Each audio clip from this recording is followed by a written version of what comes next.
Empezamos con este si quieres, mientras lo arreglan. Empezamos. ¿Vale? Bueno, escuchar. Vale, vamos a empezar. Bueno, os presento al profesor Juan Romero, que no habéis tenido la fortuna de tenerlo, desgraciadamente, pero bueno, él es profesor del Departamento de Geografía, él es profesor emérito en estos momentos, desde hace ya un par de años, pero es probable que si escucháis la prensa radio y leéis la prensa escrita, como os vengo aconsejando desde el principio, pues seguramente sí que os suene un poco más. Desde que él acabó la docencia, digamos, directa en los grados, antes de ser profesor emérito, sigue dando clase de todas formas, escribe artículos en diferentes medios de comunicación y yo creo que en los últimos años se ha convertido en un referente para buena parte de la sociedad valenciana y española en general, sobre temas muy diversos. Entre ellos, el tema del que nos va a hablar ahora. Por lo tanto, igual que en aquel momento José María Jordán hablaba del privilegio, de los privilegios que teníais por diferentes razones, hoy yo creo que es un privilegio para vosotros y para todos nosotros y para la facultad que Juan Romero siga prestándose para darnos estas charlas y alumbrándonos un poco con su sabiduría en torno a estas cuestiones. Yo creo que no hace falta darle muchas más vueltas. Él es un experto en estas cuestiones, como vais a ver ahora.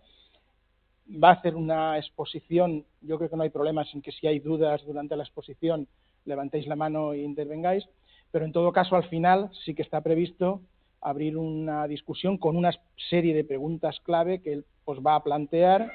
Y entonces es una invitación también a que vosotros vayáis tomando nota, reflexionéis sobre todo lo que va hablando e intervengáis después sobre esas preguntas clave.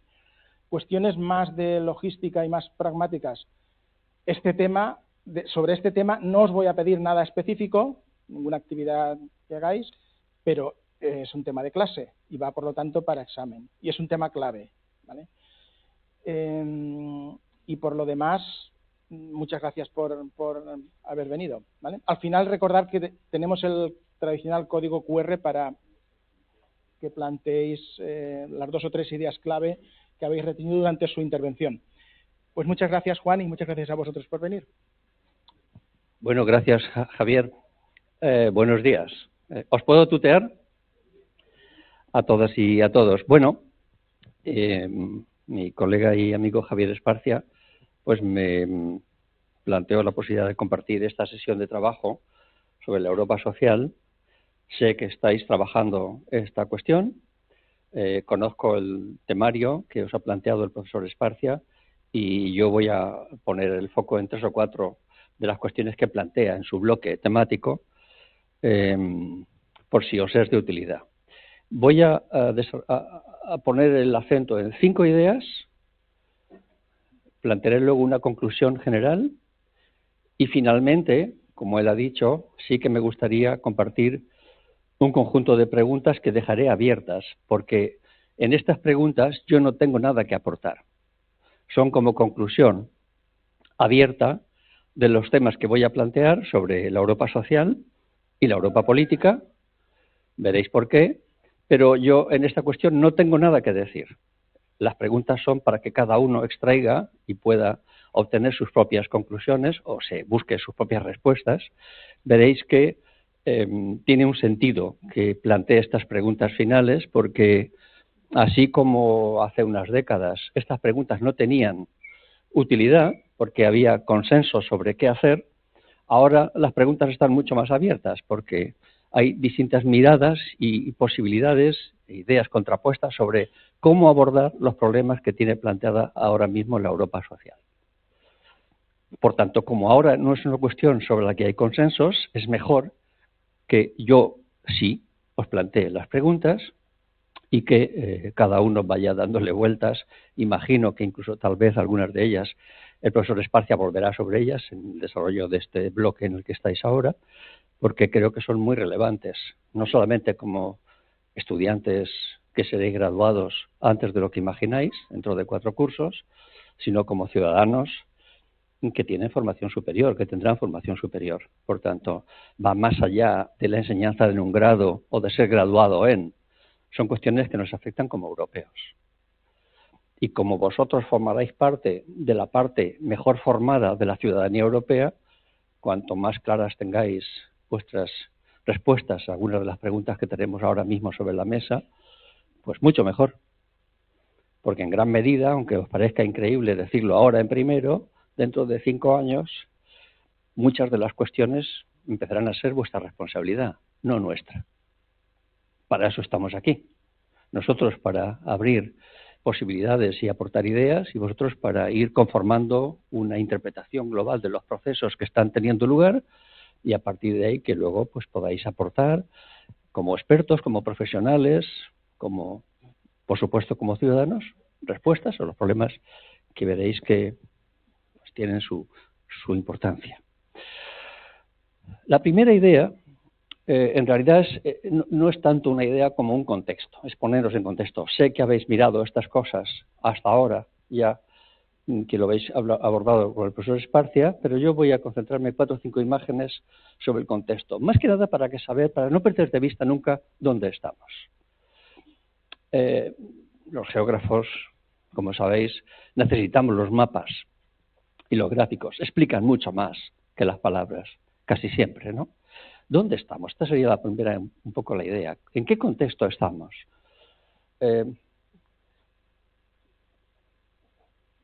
Este sería el primer mapa. Si lo miráis bien, veréis que hay una gama de colores. La gama de colores azules, oscuros, es el conjunto de países que han llegado más lejos en la construcción de una sociedad decente. Es el conjunto de países que tienen formas de vida similares a las que tenemos los que estamos en esta aula. Pero nada más. Pero nada más. Por tanto, no somos mayoría. No somos mayoría. Y como os ha explicado el profesor Esparcia en sesiones anteriores, seremos menos a medida que avance el siglo XXI. No somos mayoría. El grupo de países azul oscuro es el grupo de democracias avanzadas, maduras, con estados de bienestar sólidos, con muchas variantes. Pero este es el grupo de países, de democracias completas, maduras, ¿no? El grupo de azul más claro siguen siendo grupo de países democráticos, pero ya falta algunos de los atributos que tienen aquellos países que tienen el azul oscuro. Y luego está el conjunto de colores que no son azul, donde la vida de las gentes transcurre en condiciones muy diferentes a las nuestras. De modo que a veces no damos importancia a cosas tan banales aparentemente como esta. Y es, ¿en qué lugar del mundo hemos nacido? Y solo por el hecho de haber nacido, por ejemplo, nuestra esperanza de vida es 30 años más que un ciudadano que vive a 25 kilómetros al otro lado de Gibraltar, por ejemplo. 20 o 25 años más de esperanza de vida media, por el hecho de haber nacido en un sitio o en otro. Y otros muchos atributos que tienen que ver con qué es una democracia, una economía social de mercado con libertades desarrolladas. Por tanto, ¿dónde estamos? Somos minoría. Y a veces no lo apreciamos. Nosotros mismos, como veréis ahora, somos muy críticos con el modelo y con la situación actual. Con razón. Pero a veces nos falta un poco de la perspectiva. Y dicho a jóvenes de 18 años, me parece que es muy relevante. En segundo lugar, ¿cuánto pesamos económicamente? Pesamos mucho. Si os fijáis, podéis luego mirar, seguro que el profesor Espacia os lo ha dicho ya, buscáis World Mapper, veréis que son cartografías que dibujan el peso del tamaño en función de la variable que se quiere cartografiar. Esto es lo que pesamos económicamente. Pesábamos en 2015, pero da igual, antes de la pandemia. Eso que veis ahí es lo que pesa África, por ejemplo, ¿no? Bueno, lo que pesamos. Seguimos siendo una región económica que tiene un PIB extraordinariamente amplio. 18,7% del PIB mundial tiene la Unión Europea. 22 o por ahí Estados Unidos, 17 o un poco menos China. Estos serían las tres grandes áreas en cuanto a PIB. Se incorpora luego otros países del Pacífico, por supuesto se incorpora la India, etcétera, ¿no? Pero pesamos mucho. Ahora bien, si os fijáis, en el mapa hay una variable, y los geógrafos hay que mirar muy bien los mapas, que nos diferencia de Estados Unidos y de China. ¿Qué es lo que nos diferencia? Que dentro del bloque Unión Europea hay diferencias, hay fronteras entre países, mientras que el azul de Estados Unidos y el verde de China, o el amarillo de la India, no tiene fronteras. Esto no es un tema menor. Pesamos mucho juntos, pero no estamos juntos, no lo hemos estado hasta que la Unión Europea fue un proyecto político, y seguimos teniendo nuestras diferencias. Aunque el libre comercio ha hecho mucho para que la libre circulación de mercado, de mercancías y de capitales, pues haya diluido fronteras. Pero seguimos siendo una Unión Europea que es un proyecto político muy singular. Es más que una unión de mercado, pero no somos los Estados Unidos de Europa. Estamos en un punto intermedio. Ni somos los Estados Unidos de Europa, ni somos una unión de mercado, nada más. Somos un proyecto político muy original, inédito en la historia del mundo que conocemos, ¿no? Un modelo de cesión voluntaria de soberanía hacia arriba. Para empezar, no tenemos ni moneda propia. De manera voluntaria cedemos soberanía porque entendemos que de esa manera seremos más fuertes, no para que hacernos más débiles, obviamente. Pero es muy singular nuestro modelo, porque es verdad esto, pero no es menos cierto que seguimos siendo ciudadanos que nos gusta reconocernos como Estado, como miembros de un Estado. No somos franceses, ni ellos son españoles. Y cuanto más nos alejamos de Occidente, más diferencias hay. Entre un polaco y un portugués hay mucha diferencia. Aunque somos miembros de la Unión, esta es la singularidad, que tiene complejidades para gestionar, muy importantes. Pero bueno, los consejos se reúnen, llegan a acuerdos y vamos progresando con nuestras crisis, pero no somos los Estados Unidos de América, ni somos China, ni somos la India. Países, por cierto, muy diferentes. En tercer lugar, esto es lo que pesamos en cuanto al peso del sector público. Somos poca población, pero tenemos un gasto público muy elevado. De hecho, el más elevado, en azul. Y dentro de ese azul, la mayor parte es gasto público social. Más del 32% es gasto público social. Es decir, lo dedicamos a aquello que estáis estudiando, que es mantener, garantizar el estado de bienestar. Del 50 y tantos % de gasto público, el 32 casi es gasto público social. Entendiendo por gasto público social, garantizar las pensiones, garantizar un sistema de salud, esa tarjetita que se llama SIP, que no tiene ni en Estados Unidos, pero que cuesta dinero, garantizar que estemos aquí. Este pupitre cuesta 8.000 euros al año, de media, 8.000 euros al año, salvo los que tengáis beca, pagaréis no sé cuánto, 1.200, o por ahí, pero cuesta 8.000. Eso es estado de bienestar. Porque lo pagan ciudadanos que a lo mejor no van a estudiar ni ellos ni sus hijos nunca en la universidad. A lo mejor. Por tanto, dadle mucha importancia a estar en el pupitre, porque no olvidéis 8.000.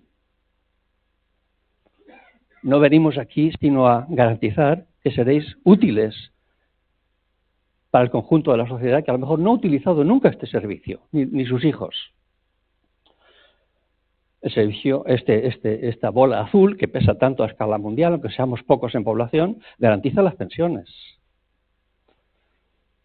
Garantiza la ayuda a la familia. Garantiza políticas públicas de vivienda. El conjunto que definimos, el seguro contra el desempleo, eso es estado de bienestar. Eso lo tiene muy poca gente en el mundo, todo junto. Todo junto, muy poca gente. Pero eso es lo que pensamos.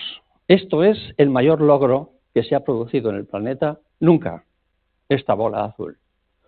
Y en gran medida se ha consolidado desde el año 45-46 hasta ahora. Desde después de la Segunda Guerra Mundial ha ido adquiriendo forma esto que conocemos como estado de bienestar y que el profesor Esparcia os habrá explicado o estará en ello. Esto es lo que piensa la gente que ocurrirá.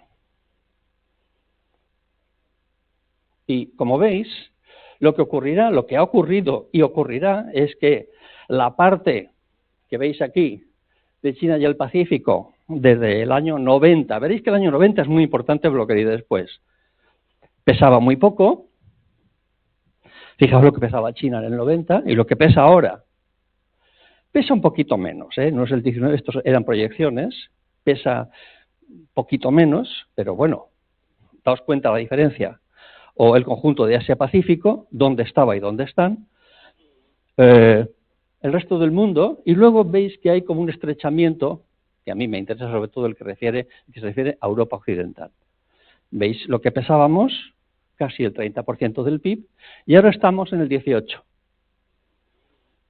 No es exactamente el 20,5, estamos en el 18,6 o por ahí. Desde el año 90 hasta ahora. Es decir, la tendencia dice que algunas partes del mundo desde el año 90 hasta ahora han encontrado un espacio para que sus economías prosperen, para que su Producto Interior Bruto aumente, y en otras partes del mundo hay más dificultades para que esto ocurra, incluso se contrae. Hasta el punto de que, concepto que tenéis que incorporar, os daré algunos conceptos para que luego busquéis. Empieza a hablarse de Westlessness. Es un concepto que hemos incorporado ya, que es un poco como la ausencia gradual de Occidente en un mundo que está cambiando. Significa que pesamos menos. Es lo que significa. Westlessness, la ausencia de Occidente. Por supuesto gradual. Y por supuesto no lo sabemos. Esto siempre. La duda siempre tiene que estar en las aulas. Estos son proyecciones. Hasta ahora sabemos lo que ha ocurrido, lo que pensamos, de dónde venimos. Lo que ocurrirá mañana no lo sabemos. Pero bueno. Y esto es el mapa geopolítico actual, que es diferente del mapa que estudiasteis en bachiller. Porque el mapa que estudiasteis en bachiller no era así. Acordaos que está el centro situado en otra parte. El eje está situado en otra parte. ¿Dónde estaba situado el eje? En el Atlántico. El mapa mundi de nuestras aulas no era este. ¿Dónde está situado el eje en este mapa? En el Pacífico. Este es el gran cambio. De modo que habéis estudiado seguro, y utilizamos aún de manera convencional, el extremo oriente, como diciendo, ¡guau! Y ahora habría que empezar a decir el extremo occidente. Esto es un cambio muy importante, que como universitarios, como ciudadanos europeos, nos obliga a pensar en serio de cómo las cosas van de rápido, de cómo los cambios se van produciendo con tanta rapidez. Otra proyección, en este caso del Fondo Monetario, hasta el 2050. ¿Cuánto pesábamos y qué decía el Fondo Monetario hace unos años, antes de la pandemia? ¿Cómo estaríamos en 2050? 2050 es pasado mañana, en términos históricos. Si os fijáis, viene a ser coincidente con la anterior, Las tendencias, más allá de pequeños porcentajes, son las mismas, ¿eh? Y veis que hay una parte del mundo, que es Estados Unidos, que sigue ahí y probablemente seguirá ahí, pero esto no lo sabemos nunca. El futuro no quiero hablar de él. Sigue ahí, sigue estando ahí, porque es el cerebro del mundo, todavía, y la hegemonía cultural, y la hegemonía militar, y un peso económico extraordinario. Ha aparecido China, como veis, lo que pesaba y lo que pesará a mitad de siglo, la India, lo que pesaba y lo que pesará, y cuál es la única, digamos, tendencia que decía el Fondo Monetario que no sería tan favorable, la Unión Europea, que es lo primero que veis ahí. 34 del PIB, 25 del PIB, 15 del PIB. Ya no estamos en el 25 del PIB, como decían ellos en 2025. Estamos en el 18 y un poquito. Por tanto, la proyección se equivoca porque nuestra posición ahora es un poco inferior.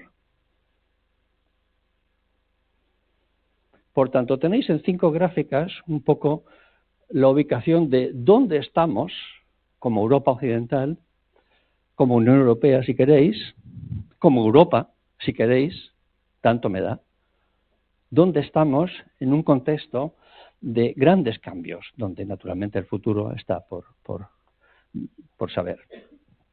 ¿Qué enseñanza podríamos extraer de estas 5 mapas o gráficas? Yo extraería, os sugiero, que penséis en estas 5. La primera es el título de un artículo que publicó en 2005 el profesor Moisés Naim, que decía, cuando lo normal es raro, decía el artículo, lo tenéis publicado por ahí. Venía a decir, si usted tiene 3 comidas al día, tiene agua corriente caliente y fría, tiene asistencia sanitaria, tiene educación y tiene unas pocas cosas más, usted no es normal, decía él. Usted forma parte de la minoría del mundo, que no tiene garantizado esto, decía él. Y añado yo, si usted además de eso no tiene elecciones libres cada 4 años, no tiene un reconocimiento de igualdad de género, no tiene atención específica a las personas mayores, no tiene, etcétera, etcétera, usted es menos normal aún. Porque esto solo lo tenemos el menos del 10% de la población mundial. Y no le damos importancia, la debida. Menos del 10% de la población mundial. Primera enseñanza. Por tanto, segunda enseñanza. Este primer mapa que habéis visto de los mapas de las zonas azules del mundo, son azules porque hay un conjunto de elementos que van juntos, no van separados, que es economía social de mercado, democracia, calidad institucional y bienestar. Eso va unido. No se puede tener una cosa sin la otra. Por eso son zonas azules. Por eso son democracias plenas. Puede ser que otros países tengan crecimiento económico sin libertades. Puede ser. El caso paradigmático es China. Puede ser que hayan tenido progresos muy notables, pero hay atributos que no tienen. Puede ser que haya países ricos, exportadores de petróleo, donde las mujeres están recluidas en sus casas, por tanto, un atributo que no tienen. Me refiero a eso. La suma de los atributos da este color azul que habéis visto al principio, ¿no? Tercera enseñanza. Europa Occidental incluye, por tanto, no solamente la Europa de los 27, sino el Reino Unido y algunos países más periféricos, pero desde luego Europa Occidental ofrece los mayores niveles de protección social del mundo. Tú no te mueres porque no tienes el seguro y no eres aceptado en un hospital y te dejan en la puerta, como en Estados Unidos. Tú no te hipotecas con 200.000 euros para operarte, como en Estados Unidos. Por tanto, digo Europa Occidental, no digo Occidente, que no es lo mismo. En este sentido, es muy importante esto que acabo de decir, que definimos como estado de bienestar en su conjunto. Es verdad, pero no es menos cierto que ahora, esto forma parte de la primera enseñanza que quiero compartir con vosotros, no es menos cierto, pues que en el imaginario colectivo de los europeos hay otras cosas en nuestra cabeza, diferentes. Ahora, si yo tuviera que compartir con vosotros los eurobarómetros que hacemos, las consultas que hacemos periódicas en cada país sobre cómo se sienten los ciudadanos europeos, veréis que hay un conjunto de características que no son las que había hace 4 décadas. Y ahora aparecen estos elementos de inseguridad, incertidumbre respecto al futuro, vulnerabilidad, una cierta desconfianza, un aire un poco pesimista, especialmente de las generaciones que están de menos de 45 años. Especialmente, también en las demás, pero especialmente. Porque hay como una especie de sensación de final de época y hay como un abismo que nos da mucha incertidumbre y bastante inseguridad. Antes de las guerras y de la pandemia. Es anterior lo que estoy diciendo. Las pandemias y las guerras lo han acentuado, pero ya venía de antes. Hay sensaciones de repliegue también. El miedo, a veces los humanos reaccionamos así, nos replegamos, nos encerramos. Es una reacción muy natural, muy de la especie. Y en ese punto estamos. Por tanto, los mapas anteriores no contradicen lo que acabo de decir, sino que tenéis que incorporar esta variable también en lo que he dicho en los gráficos respecto a los gráficos anteriores, ¿no? Un mundo que vemos que se va alineando en bloques. Nosotros formamos parte de uno, en otras partes del mundo nos miran de otra forma, nos miran mal incluso. Hay un cierto, pues una valoración negativa respecto al papel de Occidente en los últimos 2 siglos, empezando por África, que nos miran mal, por otras partes del mundo que entienden que nuestro modelo no tiene por qué ser generalizable, que hay otros modelos igual de buenos que este. Y esta especie de debates que se han abierto antes de las guerras y de la pandemia, pues nos genera una especie de desasosiego. Probablemente por una razón, porque nosotros nos resistimos a perder lo que tenemos, que es el estado de bienestar, y otras partes del mundo querrían aspirar a lo que tenemos nosotros, que es una cosa muy distinta. Nuestras revueltas en muchos casos es para mantener lo que tenemos. En otras partes del mundo las revueltas son para tener lo que tienen otros, en este caso nosotros. Siguiente enseñanza.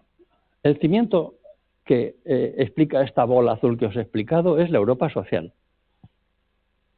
Esto es el cimiento sobre el que se fundamenta el proyecto político europeo.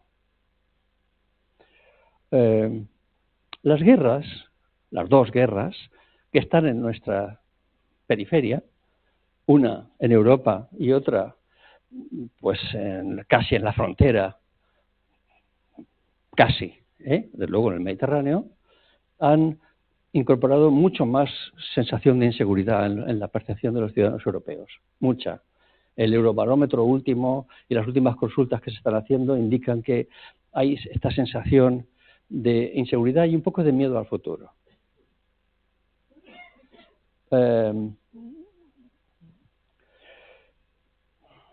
Hay algo de razón, en el sentido de que nunca como hasta ahora habíamos afrontado en muy poco tiempo elementos tan importantes, tan disruptivos como este. Una recesión económica brutal en 2008, una pandemia en 2019 y 2 guerras de dimensión global en 2022 y 2024, es muchísimo. Es muchísimo para asimilar, sobre todo con las repercusiones que está teniendo y que afecta a nuestras vidas cotidianas y que puede afectar aún más. Y ahí nos encontramos un poco bien, ¿y qué hacemos? Estas serían las enseñanzas de este primer bloque, de esta primera idea. ¿Qué hacemos? ¿Cómo imaginamos escenarios deseables de medio plazo? ¿Qué hacemos para 2030? ¿Qué hacemos para 2050? Y ahí, pues los estados que forman parte de la Unión intentan poner en común puntos de vista, estrategias, para garantizar lo esencial, con esto acabaré al final, lo esencial de ese cimiento sobre el que se construye el proyecto político que nos hace diferentes y únicos en el mundo, que es el estado de bienestar, ¿cómo hacemos para que esto se mantenga? Porque es el cimiento.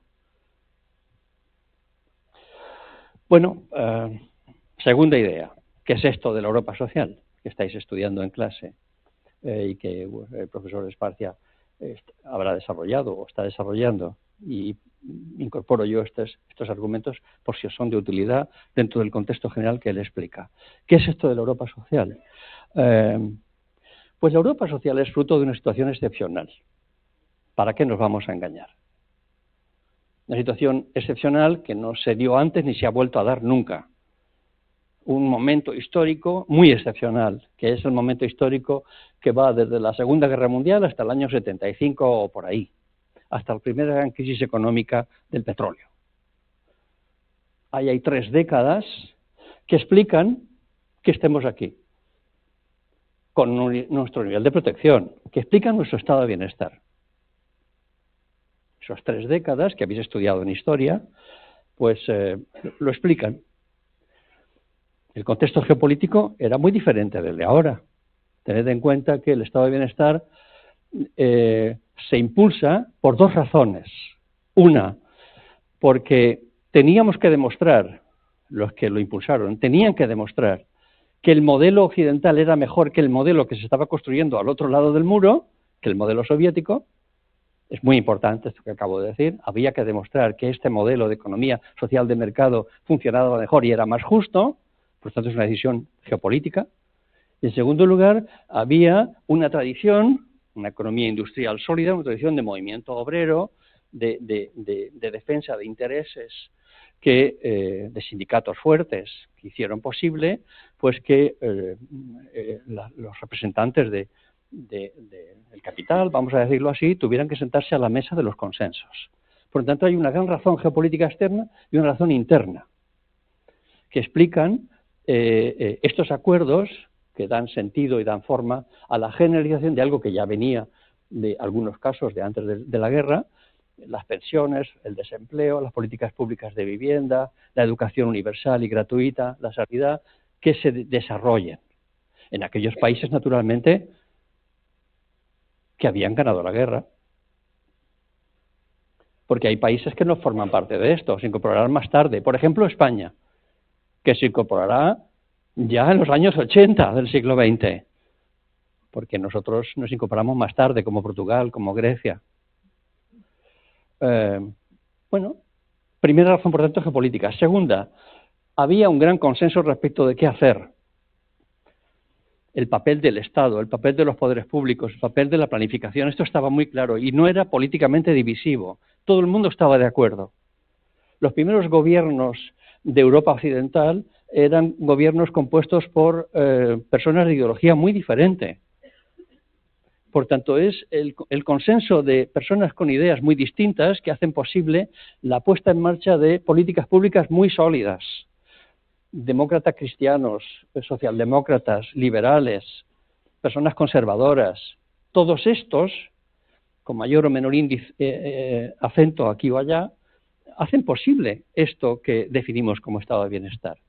Bajo una concepción que habéis estudiado y si no os tendréis que mirar, que es un poco la visión keynesiana de hacia dónde transitar, del economista Keynes, que es el que define el papel del Estado, el papel insustituible del Estado en la provisión de políticas públicas. En un contexto demográfico muy favorable, de baby boom, de crecimiento demográfico, de poblaciones jóvenes, de pirámides muy jóvenes, donde prácticamente entre los 15 y los 65 años podía trabajar la mayor parte de la gente. Hasta los 15, sistemas educativos más o menos obligatorios, de 15, 16 a 65 trabajar, y una esperanza de vida muy baja, de 67 años, de 66 años.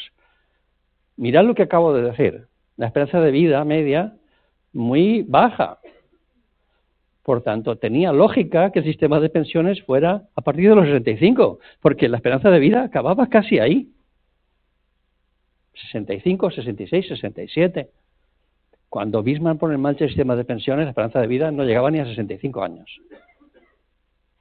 Por tanto, un sistema, una evolución demográfica muy favorable, con un amplio consenso social en cuanto a qué había que hacer y con niveles de sindicación, lo que algún colega ha definido como el reformismo del miedo. Es decir, nosotros pedimos esto y ustedes tienen que ceder en parte y nosotros también para conseguir mejoras en el funcionamiento de vida de la gente que trabaja. Algún colega ha definido esto como el reformismo del miedo o la etapa reformadora, de la mano naturalmente de sindicatos fuertes. Pero yo le doy mucha importancia a que teníamos que demostrar que nuestro modelo era mejor y más justo que el que se estaba conformando al otro lado del muro. El centro de gravedad estaba en el Atlántico. No olvidéis que teníamos toda África todavía como colonias. La gente quiere olvidarlo. África no lo olvida, por cierto. No olvidéis que la independencia de casi toda África es 1960. Salvo 3 o 4 países que se independizan en el 45 y por ahí, el resto se independiza a partir del 60.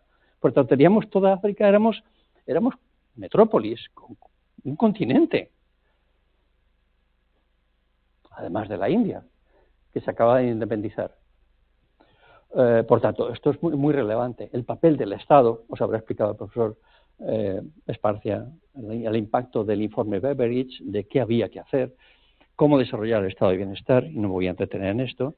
Había una idea compartida por todos de fiscalidad progresiva que nadie discutía, es decir, tasas de imposición del 50% a los ingresos más altos, del 70%, del 90% al patrimonio en Estados Unidos, por ejemplo. Fijaos lo que he dicho, del 50, del 70, hasta del 90 en patrimonio. Y no era divisivo porque cuando llega al gobierno el republicano Eisenhower, no aborda el tema fiscal, lo mantiene prácticamente como estaba. Por eso digo que no era divisivo. La tasa de fiscalidad progresiva se mantiene durante este periodo en la mayor parte, y eso es lo que permite ingresos a los estados y la provisión de bienes públicos en materia de educación, de vivienda, de sanidad, etcétera, de pensiones, ¿no? Y luego, pues, una circunstancia muy favorable del empleo. Y todo esto es lo que hace este pilar social, que ya os he explicado antes lo que es, y que en nuestro caso los puntos fuertes son pensiones, sanidad, desempleo, educación, vivienda y otros servicios sociales. Está también cultura y otras cosas, pero estos son los puntos fuertes de nuestro modelo. Estos son, con variaciones aquí o allá, pero estos son.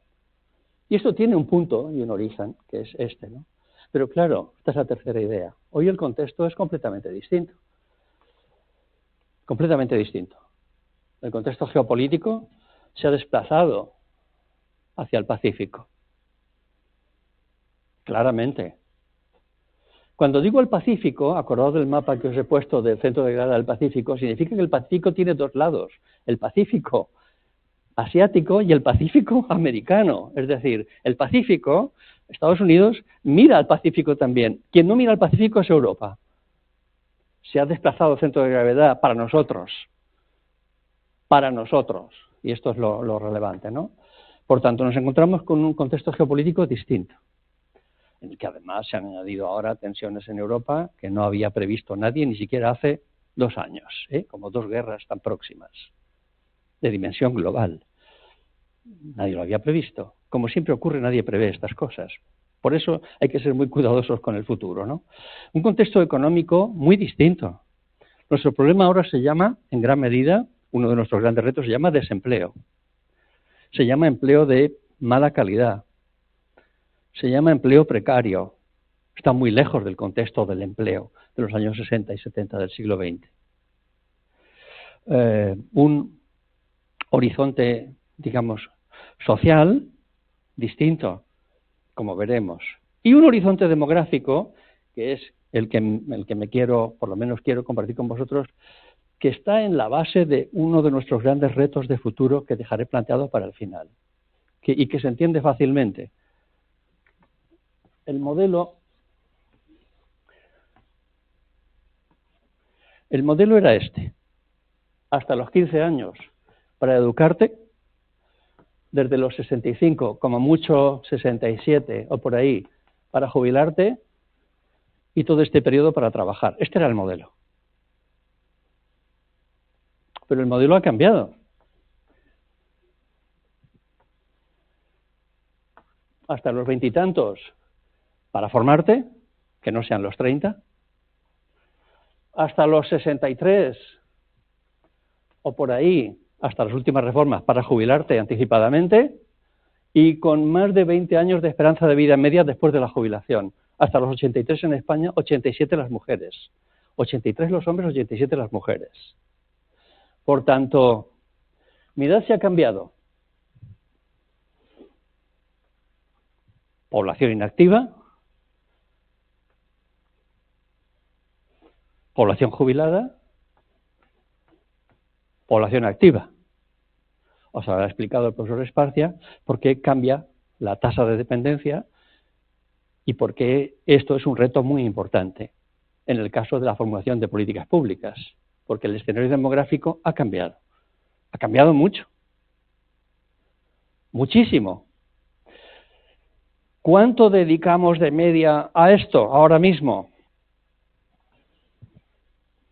De dinero público, 26%. ¿Cuánto vamos a dedicar en 2030? ¿30%? ¿Solo a pensiones?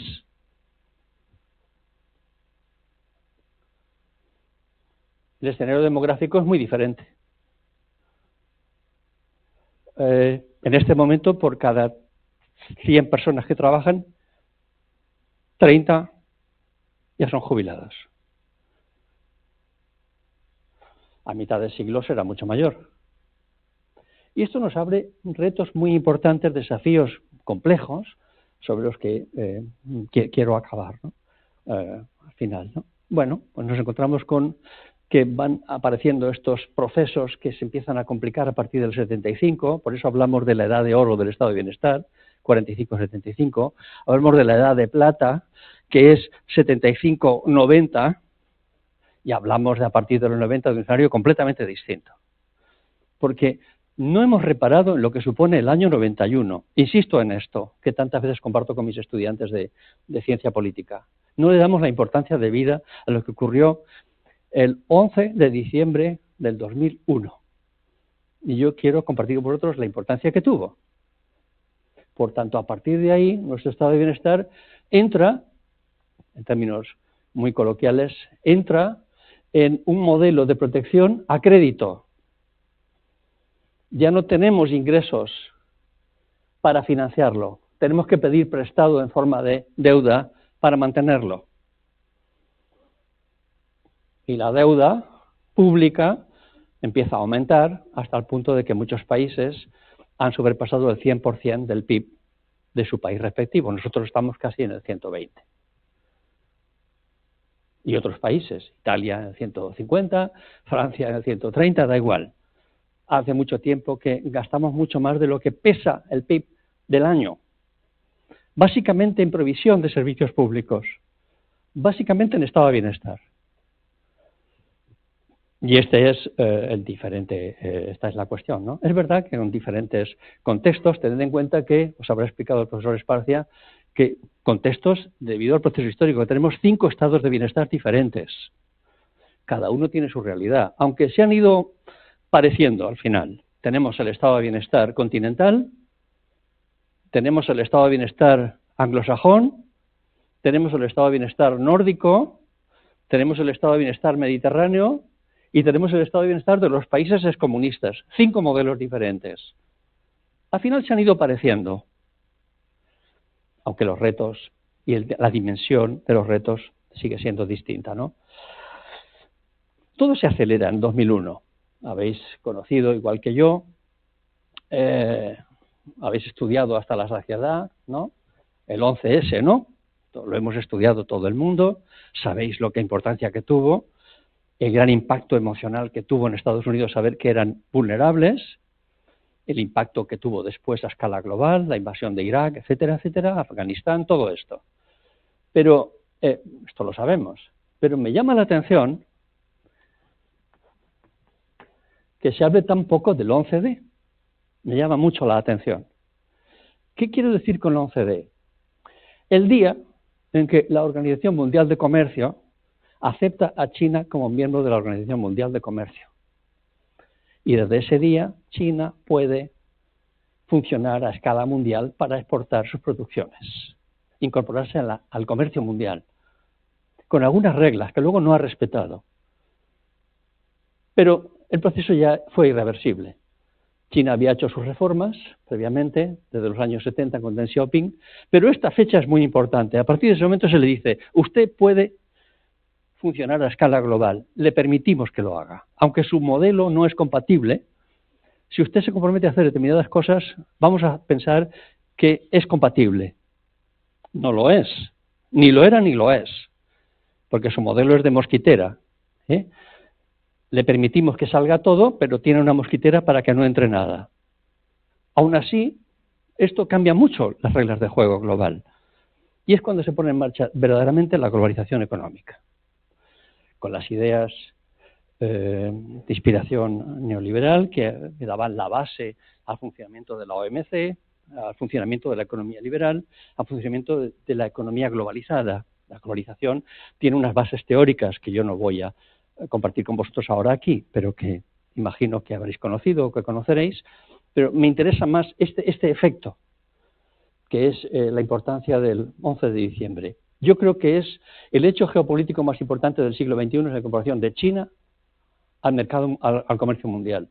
El hecho geopolítico más importante hasta ahora del siglo XXI.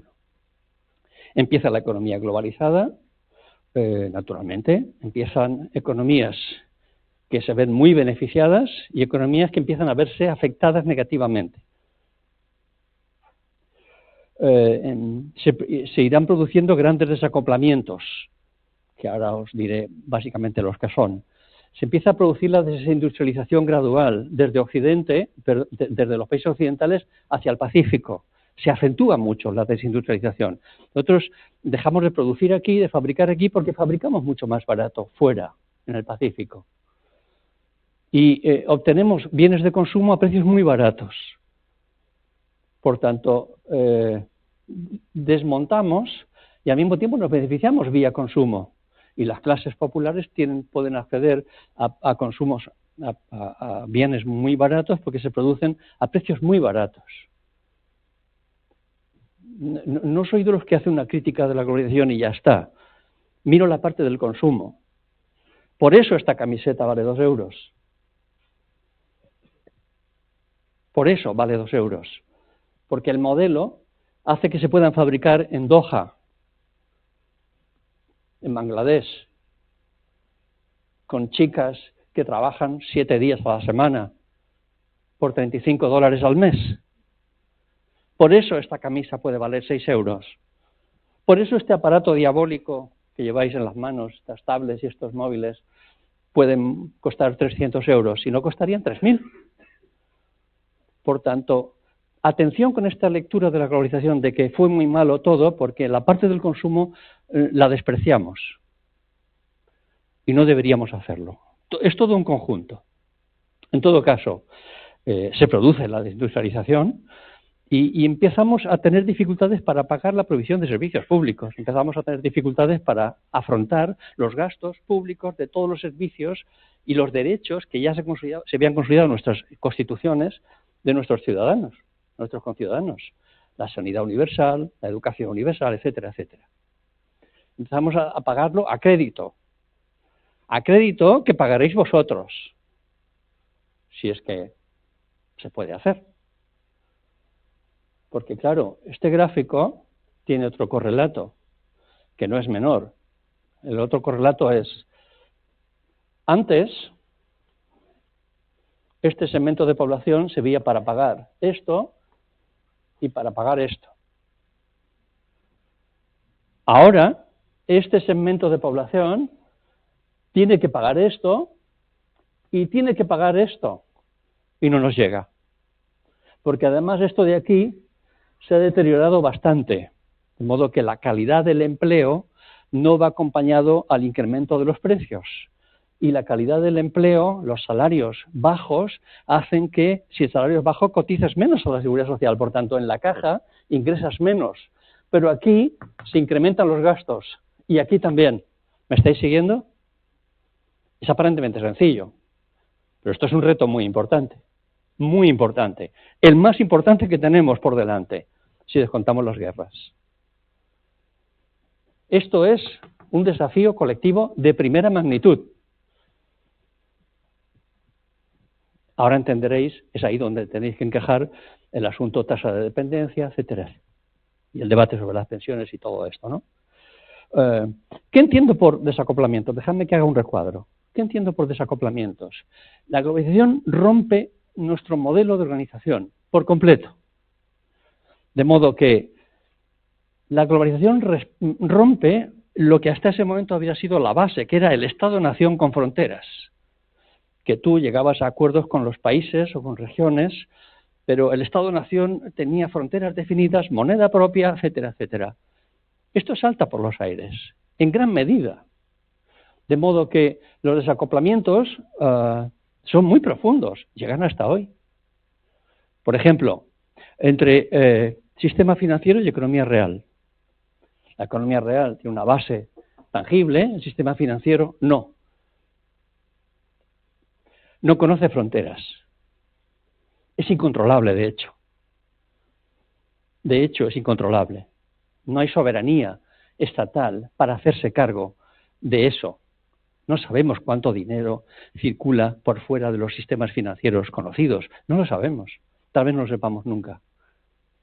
Porque hay formas muy sofisticadas de eludir el pago de impuestos en cada país. Porque si una empresa tiene 70 sedes, ¿dónde paga impuestos? Los parlamentos democráticos y los países sin parlamentos democráticos van muy por detrás de esos cambios. Muy por detrás.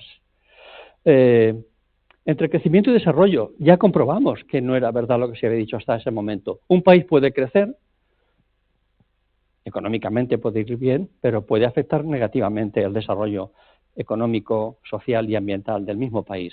Se desacopla crecimiento y desarrollo. Como sabéis, no tiene nada que ver una cosa con la otra. Entre crecimiento e igualdad. Ya sabemos desde entonces que un país puede crecer y en el mismo país aumentar la desigualdad. Es compatible. Hasta ese momento las teorías decían que no, que el crecimiento acaba beneficiando a todos. Esto era discutible.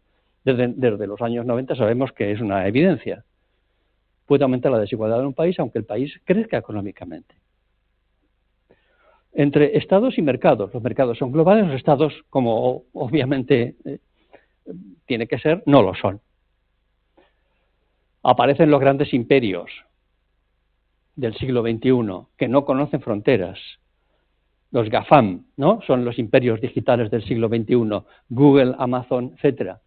Estos son imperios sin fronteras, sin territorio. Son los nuevos imperios, no es el imperio británico, pero son los nuevos imperios del siglo XXI, que no conocen de soberanía estatal. Ahora vamos a ver cómo podemos poner un poco en cintura a Google en Estados Unidos, en el Parlamento Europeo, pero vamos muy por detrás. Es muy difícil. Esto es un desacoplamiento muy grande. También entre trabajo como recurso global y el mercado de trabajo que es local. Esto es muy relevante para Occidente, porque la globalización hace que el trabajo sea un recurso global. Es decir, yo como empresa puedo irme a cualquier parte del planeta, salvo Corea del Norte, y poco más, y poner allí mi actividad económica si tengo ventajas comparativas, si tengo salarios más bajos, si me dan seguridad jurídica, si tengo estabilidad política, me puedo ir. Si tengo formación de gente formada para lo que yo quiero hacer, me puedo ir. Por tanto, el trabajo es un recurso global, pero los mercados de trabajo son locales. Yo me puedo ir, dejar de fabricar mantas en Ontinyent y puedo fabricarlas en Bangladesh, pero la gente se queda en Ontinyent. Eso quiero decir con mercado de trabajo como recurso y el mercado de trabajo asentada en territorios. Este desacoplamiento es muy importante. Y por último, entre empresas y territorios. Los territorios están ahí, vivimos en territorios concretos, somos animales de cercanía, nosotros como especie, pero la economía funciona de otra manera. Y esto rompe bastante el pacto que se había producido de la posguerra entre Estado, democracia, soberanía, bienestar, se rompe bastante. Y aparece este sentimiento que os decía antes, de cierta sensación de que nadie se ocupa de mí del todo. Este sentimiento de incertidumbre, de inseguridad, que es muy marcado en Occidente. Veamos unos cuantos gráficos para ilustrar lo que acabo de decir. Cuando yo vi por primera vez este gráfico, creí que era un error. Esta es la proyección de Naciones Unidas sobre el crecimiento demográfico, sobre escenarios demográficos a mitad del siglo. Creí que era un error. Os lo ha explicado el profesor Esparcia, no me voy a entretener. Esta es la población prevista para África. Como veis, Estados Unidos aguanta. Su estructura demográfica es bastante saludable, en el sentido de que el número de hijos por mujer mantiene esta relativa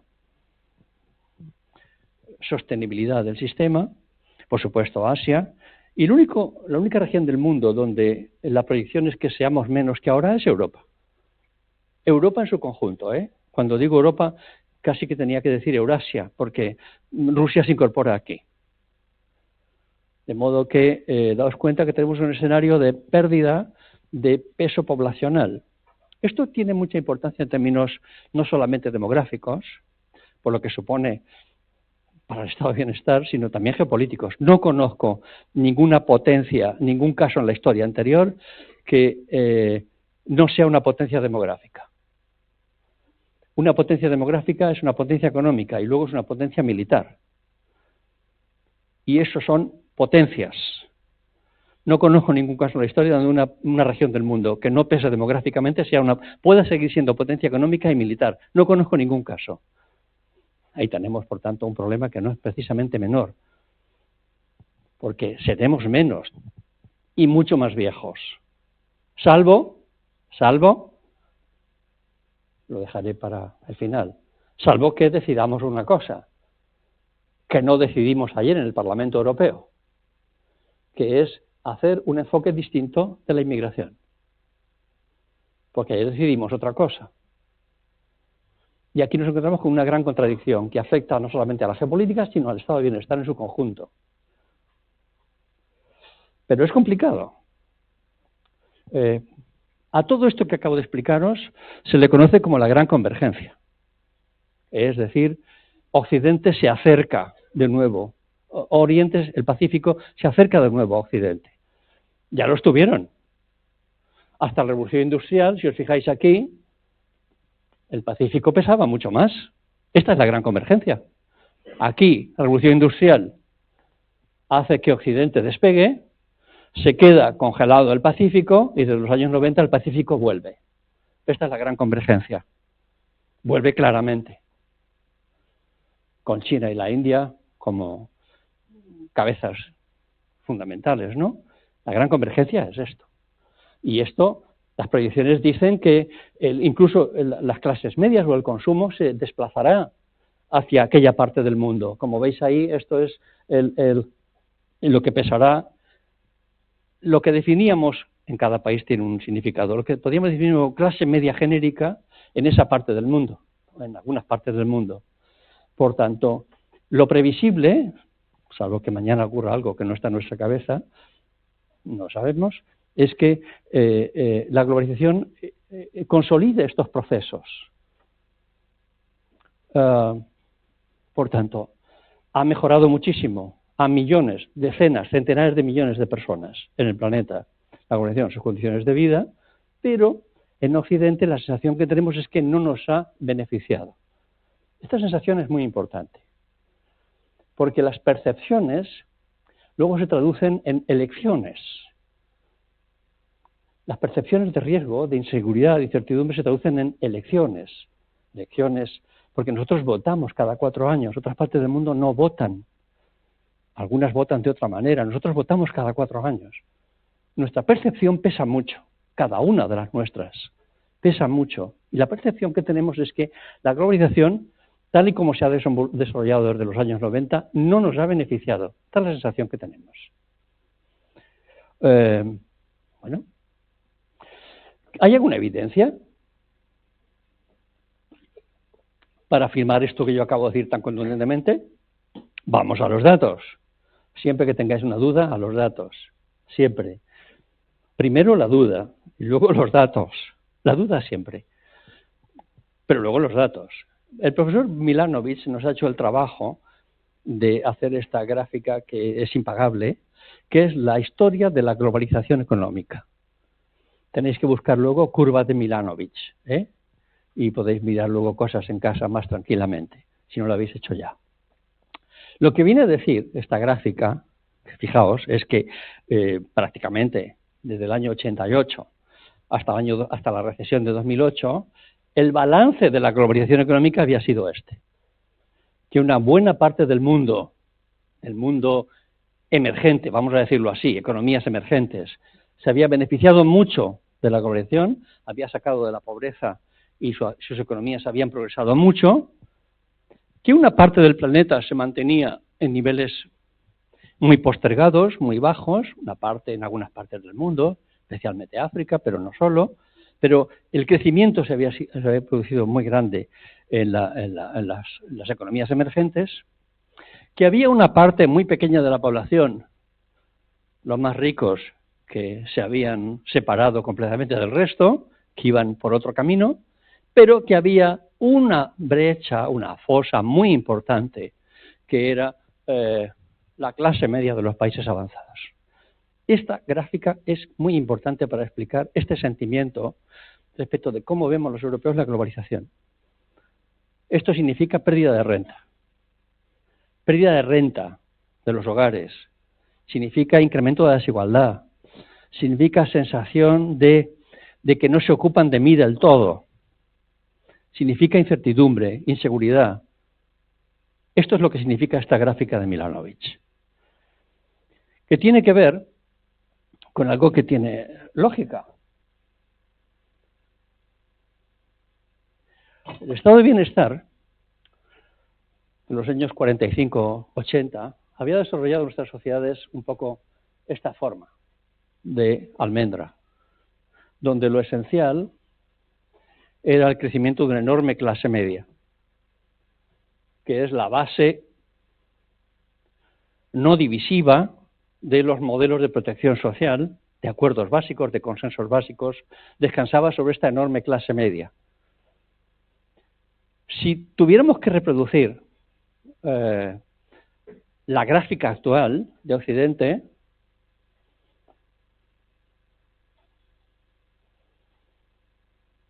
probablemente sería más esta. Probablemente sería más esta. La de una especie de, en términos de renta y riqueza, de Torre Eiffel, muy finita al principio y muy ensanchada en la baja, en la parte baja, aquí sería la parte de población con menos renta, un adelgazamiento notable de la parte central de nuestras sociedades y una parte muy pequeña, pero muy importante, que reproduciría el nivel de concentración de renta y riqueza. Las clases medias han adelgazado y la población de las clases medias ha sido desplazada hacia abajo o hacia los márgenes. Este adelgazamiento de las clases medias es lo que está en la base de la percepción de muchos ciudadanos europeos de que alguna cosa hay en el pasado reciente que no nos ha ido bien. A eso se añade, esto es Milanovic, pero daos cuenta que con otras cuentas, Mike Savage le sale lo mismo. El profesor, nuestro colega británico, le sale lo mismo. Le sale como una clase media occidental pierde niveles de renta. Es lo que le sale, ¿no? Y como el top 1% concentra el 27% total del crecimiento económico. Bueno, pues lo que está ocurriendo es que estamos un poco volviendo, probablemente, a modelos que ya no son los del 45-80, sino que son incluso anteriores. Los profesores Piketty y Sáez nos han hecho el favor de ver cuánto concentraba el porcentaje de población más rico, el decil más rico, entre el 10 y el 2016, y en 2010.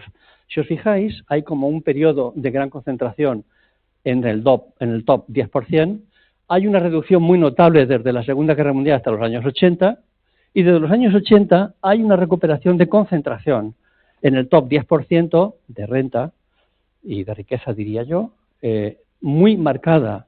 Fijaos que llega a niveles de principios del siglo XX, muy marcada en Estados Unidos y Reino Unido y menos marcada en los países donde el estado de bienestar funciona. El papel nivelador del Estado hace que la concentración, que la desigualdad sea menor en países como Alemania o Francia, a diferencia de Reino Unido o Estados Unidos, que sería el top. Esto significa que hay datos que dicen o que nos ayudan a entender, a responder a esta pregunta que yo me hacía. ¿Por qué anida esta sensación de incertidumbre, de inseguridad en nuestras sociedades? Pues porque algunos datos nos indican esto. Esto es cómo ha evolucionado la industrialización en Europa Occidental. Cómo se ha ido deslocalizando la industrialización. Cómo se ha ido deslocalizando hacia economías con salarios más bajos, pero con población formada y con ventajas comparativas importantes, ¿no? ¿Cuándo vimos que esto que se nos había ido la mano? ¿Cuándo lo vimos? ¿Cuándo lo vimos que se nos había ido la mano? Del todo. ¿Cuándo lo vimos esto? El día que fuimos a comprar mascarillas y no teníamos ni máquinas para fabricar. Ahí lo vimos. Ahí lo vimos. Que no teníamos ni máquinas para fabricar mascarillas, porque se fabricaban todas en otra parte. Ahí lo vimos. Es verdad que la realidad es otra, es muy diferente, lo veréis con vuestro profesor, pero si os fijáis, hay tendencias que no se modifican mucho, ¿no? Hay como dos grandes periferias y una Europa central, donde la población con sus dificultades tiene mayores niveles derivados del PIB y mayores niveles de bienestar, de capacidades. Tenemos la Europa central, luego tenemos la vieja periferia, que sería España, sur de Italia, Grecia y Portugal, y la nueva periferia, que serían los países excomunistas. Ahí tenéis un poco la realidad regional de la Europa anterior a la pandemia, que no ha variado mucho respecto de la anterior. Cuarta y penúltima idea, iré más deprisa. Los riesgos de fracturas sociales aparecen en nuestras sociedades y aparecen conceptos que no trabajábamos, no existían entre nosotros. De hecho, de las primeras personas que empezamos a ocuparnos de esto, que resulte casi una curiosidad, porque en realidad fue casi por intuición, fuimos este profesor y yo, que en el año 92, recién inaugurada la globalización, vimos que alguna cosa estaba pasando en Europa Occidental que no iba bien. Cuando publicamos Desigualdad y Nueva Pobreza en el Mundo Desarrollado. Alguna cosa no iba bien.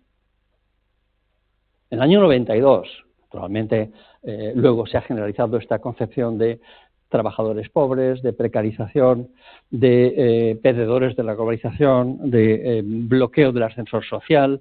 Estos conceptos que ahora son comunes, en el año 90 no eran comunes. Pero ahora es la percepción que hay en nuestras sociedades. Bauman lo explicó también en 2013. La modernidad y sus parias, decía Bauman, el sociólogo. Daos cuenta cómo especialmente desde el siglo XXI, las cosas han ido evolucionando en el sentido de cómo la globalización ha fracturado nuestras sociedades opulentas en Occidente. Lo resumiré así.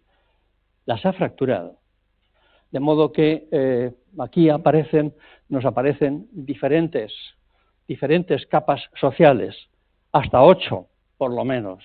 Esto sería un poco más grueso, hasta 8 capas sociales diferentes. Las sociedades han perdido cohesión social. Y esto se traslada a cada uno de nosotros, de nuestras familias, naturalmente que se traslada.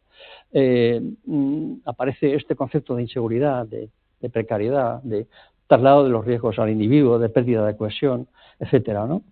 Bueno, vuestro profesor os habrá explicado que esto se ha teorizado ya y durante la carrera deberíais aproximaros a estos textos.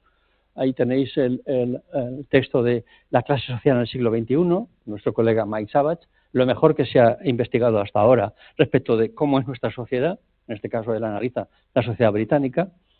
Por supuesto, el libro de Standing, El precariado, que es un concepto que sintetiza proletariado precario, y nuestro colega el geógrafo francés Guilly, que habla de el fin de la clase media occidental. Todos vienen a decir un poco esto. Las seguridades del siglo XX quedan en el siglo XX y aparecen las inseguridades del siglo XXI. Inestabilidad, inseguridad laboral, rotación, temporalidad y precariedad. El siglo XX tenía unas seguridades que el siglo XXI no tiene. Y aparecen entonces pues la tiranía del mérito, la ruptura del ascensor social, los problemas que están asociados a la globalización en Occidente, porque si yo estuviera en una clase ahora mismo, incluso de algunos países africanos y desde luego del Pacífico, yo no diría esto. Y vosotros tampoco pensaríais así.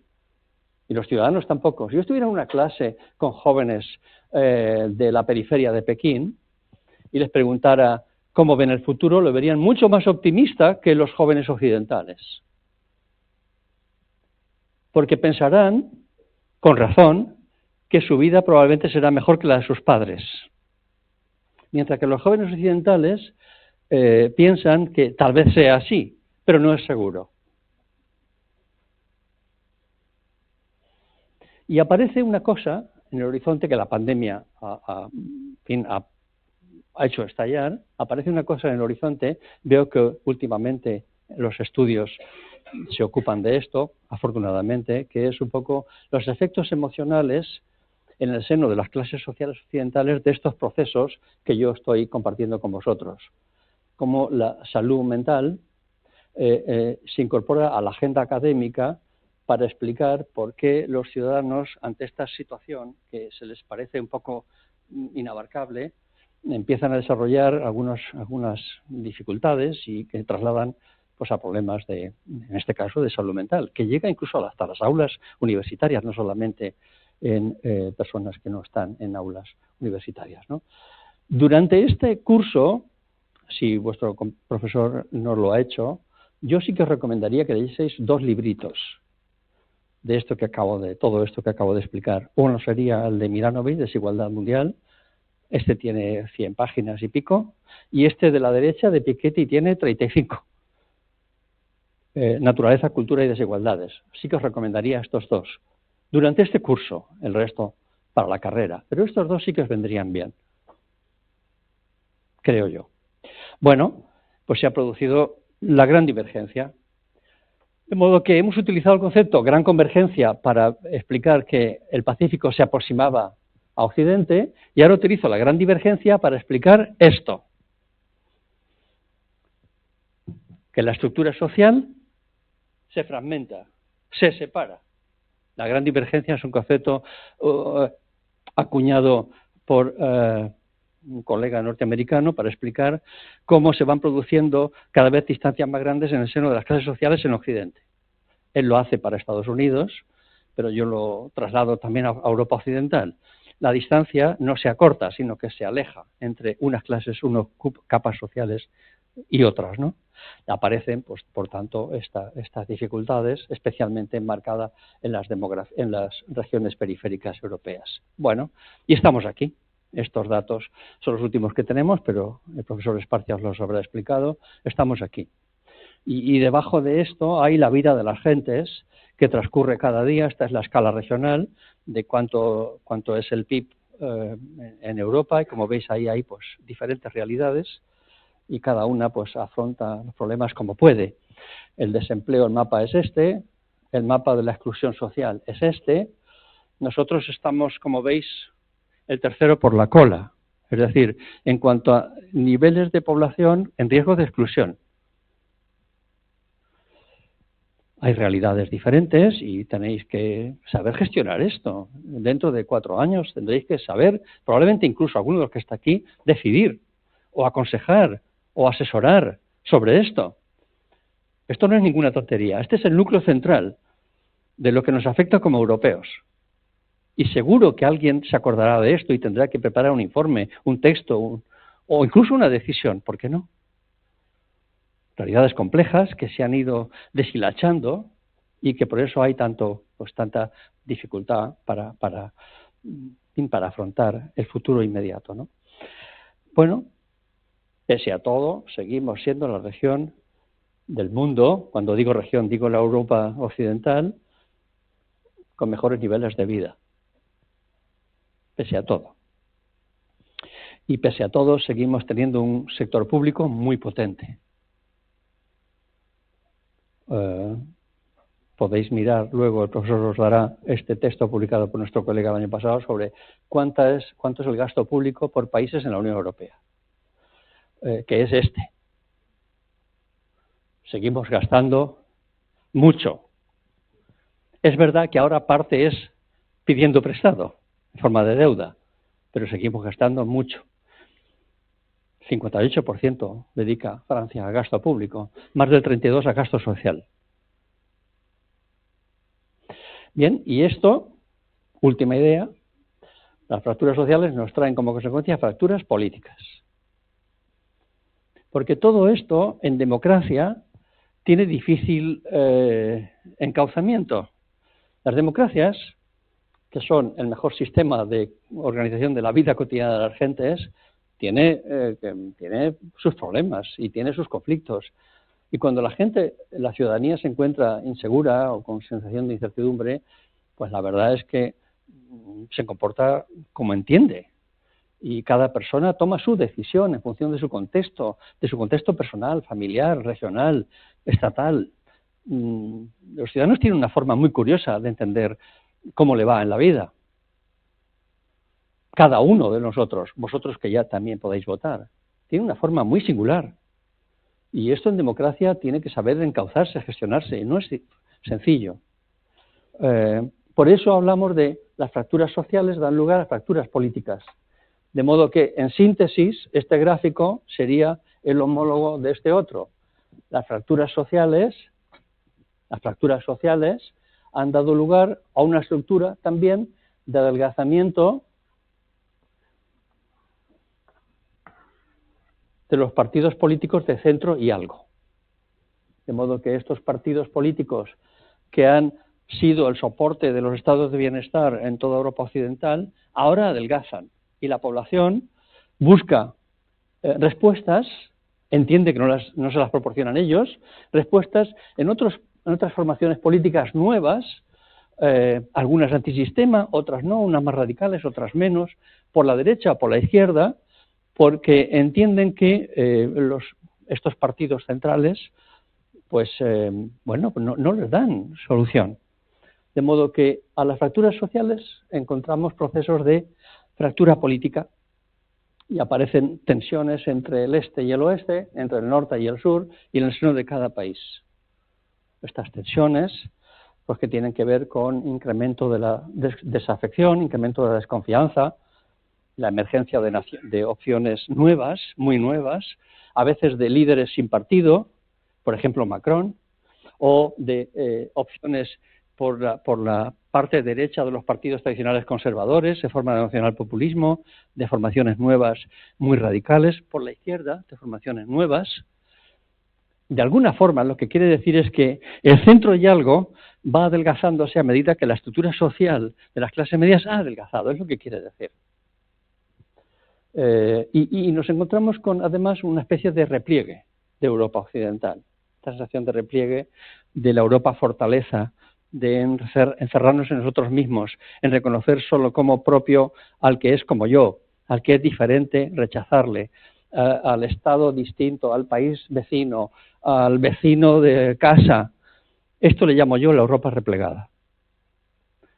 Y esto en democracia tiene difícil gestión. Muy difícil gestión. Aparecen los partidos nacionalistas, se acentúa su perfil nacionalista. aparece el nacionalismo económico, el nacionalismo de Estado, aparecen los partidos outsiders, que no eran nada y de repente obtienen el 20% de votos en cualquier país. El Partido de los Agricultores, el Partido de Salvemos Escocia, el Partido de Salvemos Suecia, el Partido de los verdaderos finlandeses, el Partido D. Esto significa que alguna cosa de fractura política está ocurriendo en nuestras sociedades. Como veis ahí tenéis un poco el declive de los partidos tradicionales. Ahí lo tenéis. Desde los años 80 hasta 2019, especialmente desde el 2010 al 19. Ahí lo tenéis. Lo que pierden los partidos tradicionales se sitúa en una miríada de opciones que son diferentes. Para vuestra carrera, no para ahora, ni mucho menos para primero, sí que os recomiendo este texto de nuestros colegas Iswell y Goldwyn, Nacional Populismo, porque explica muy bien lo que pasa. Lo explica muy bien. Y este es un poco el mapa antes de las últimas elecciones europeas del próximo junio. Esta es la aparición de partidos nuevos en toda Europa occidental, diferente de los partidos tradicionales clásicos. Los clásicos son democracia cristiana, partidos liberales, partidos socialdemócratas.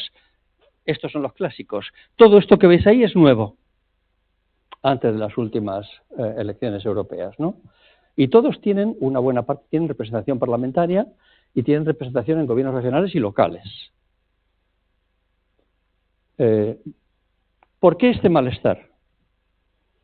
Ya os pasó el profesor Esparcia una nota muy breve que preparé sobre las jerarquías de malestar en Europa y no voy a desarrollar aquí. ¿Por qué este malestar? Mi hipótesis mejor, es que no todo se explica por razones económicas, sino que hay cuestiones que tienen que ver con elementos culturales, identitarios, que explican cómo reaccionamos ante situaciones complejas. Y esta lo es. Esta situación es compleja. Entonces aparecen sensaciones que no teníamos tan evidenciadas hasta ahora, ¿no? De sentirse como mayoría amenazada en tu propio país, de sentir que el Estado no se ocupa de mí, que soy nacido aquí, y se ocupa más del que acaba de llegar, de nosotros como comunidad estamos desintegrándonos porque hay la amenaza de los que vienen de fuera, de fracaso de modelos de gestión de la multiculturalidad en sociedades multiculturales. Ha fracasado el modelo británico, ha fracasado el modelo holandés, ha fracasado el modelo francés, de cómo gestionar la inmigración en sociedades multiculturales. Cuando digo la inmigración, digo no la inmigración del que llega, sino comunidades que se han conformado a partir de ondas de inmigración de los años 50, 60 del siglo XX. Son franceses, son holandeses, son británicos, pero si tú te llamas Mohamed y él se llama François, él tendrá la sensación de que el país se ocupa menos de que él que François. Es lo que quiero decir. Ambos son franceses, han ido al mismo instituto, pero él se llama Mohamed, tiene sensación de que el Estado no se ocupa de él de la misma manera que su compañero de pupitre. Esta sensación, todo mezclado, es lo que me ayuda a argumentar que esta percepción generalizada que tenemos va más allá de la cuestión económica, sino que hay que ir a temas culturales, ¿no? Y temas identitarios. Y si el modelo social europeo no se ocupa de esto, con esto acabaré, no se ocupa de esto, ya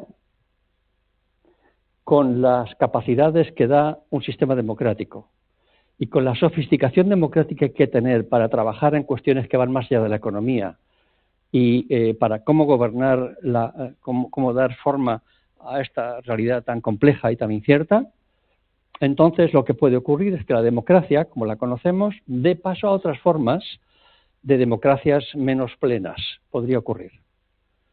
Lo que definimos como democracias iliberales, democracias autoritarias, democracias imperfectas, otro tipo de democracia diferente a la que yo he conocido y vosotros habéis conocido hasta ahora. Yo soy de los que cree que el pilar social sería la pieza sobre la que mantener lo fundamental de la Europa social. Si la Europa social no se garantiza de manera suficiente, la Europa política se resentirá. Y mi impresión, yo no lo veré, casi, es que os afectará negativamente a las siguientes generaciones, no positivamente. Esta es mi impresión, porque lo que estoy viendo es que las democracias empiezan a ser cuestionadas. Occidentales, digo, empiezan a ser cuestionadas. Empiezan a ser cuestionadas incluso en las encuestas. Cuando yo veo que en las últimas elecciones en Francia va a votar el 69% de los mayores de 55 o 60 y solo el 32% de los menores de 25, me preocupo. Me preocupa mucho, porque lo que indica es que hay un proceso de desafección del sistema que yo no sé qué es el estadio siguiente, no lo sé. Tampoco sé qué consecuencias tendrá en Europa Occidental que el estado de bienestar se debilite, se privatice en parte, se mercantilice en parte. Esto no sé qué consecuencias tendrá, no lo he conocido. Tengo la impresión de que no es beneficioso para la mayoría, pero eso no lo sé. Y lo que sí veo es que esta tendencia va ganando terreno, a diferencia de, digamos, modelos anteriores, ¿no? Esto sí lo sé. Y también sé que el mapa azul con el que empezamos, de democracia, calidad institucional, desarrollo económico, bienestar social, va junto. Si rompes alguna de esas piezas, el mapa deja de ser azul. Esto sí lo sé. Por eso tenía particular interés en compartir con vosotros este punto histórico en el que estamos. Es un momento histórico muy curioso, en el que ocurren cosas que no habían ocurrido hasta ahora, ni siquiera yo las había visto. Ocurren cosas que no habían ocurrido hasta ahora. Y son, por eso, el título de En la encrucijada. La encrucijada significa cruce de caminos. Podemos salir mejorados o empeorados. Por eso estamos en un cruce de caminos. ¿Cómo va a afectar los dos retos existenciales que tenemos ante nosotros y que no sabemos todavía cómo va a afectar al propio estado de bienestar y a la condición de vida de la gente? Los europeos tenemos dos retos existenciales, como otros, ¿no?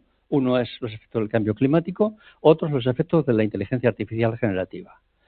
¿Cómo va a afectar la revolución tecnológica a los mercados de trabajo? ¿Y al estado de bienestar? ¿Cómo les va a afectar?